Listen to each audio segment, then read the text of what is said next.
The Sneetches by Dr. Seuss.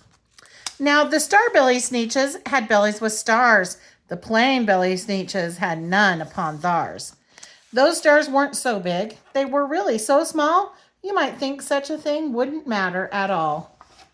But because they had stars, all the star-belly Sneetches would brag, "We're the best kind of Sneetch on the beaches." With their snoots in the air, they would sniff and they'd snort. "We'll have nothing to do with the plain belly sort." And whenever they met some, when they were out walking, they'd hike right on past them without even talking. When the star-belly children went out to play ball, could a plain belly get in the game? Not at all.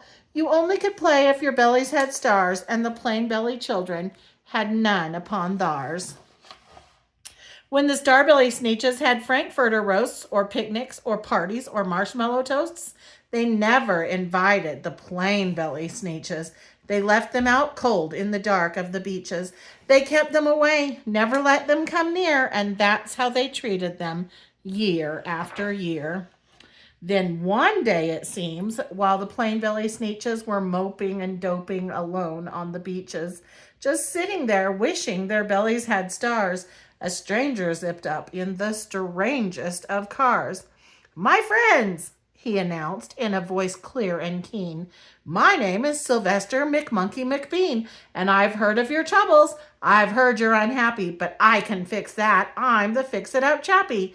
I've come here to help you. I have what you need, and my prices are low, and I work at great speed, and my work is 100% guaranteed." Then quickly Sylvester McMonkey McBean put together a very peculiar machine. And he said, "You want stars like a star-belly Sneetch? My friends, you can have them for $3 each. Just pay me your money and hop right aboard." So they clambered inside. Then the big machine roared. And it clonked, and it bonked, and it jerked, and it burked, and it bopped them about. But the thing really worked. When the plain belly Sneetches popped out, they had stars. They actually did. They had stars upon theirs. Then they yelled at the ones who had stars at the start, "We're exactly like you. You can't tell us apart. We're all just the same now, you snooty old smarties. And now we can go to your frankfurter parties." "Good grief," groaned the ones who had stars at the first. "We're still the best Sneetches, and they are the worst.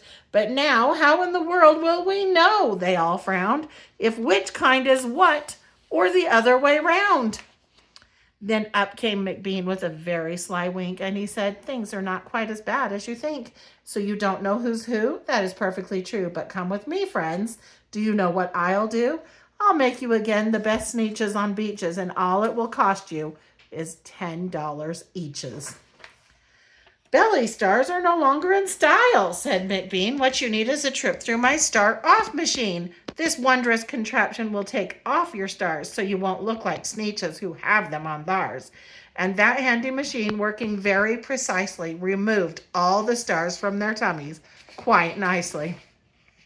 Then, with snoots in the air, they paraded about, and they opened their beaks, and they let out a shout. "We know who is who, now there isn't a doubt. The best kind of Sneetches are Sneetches without."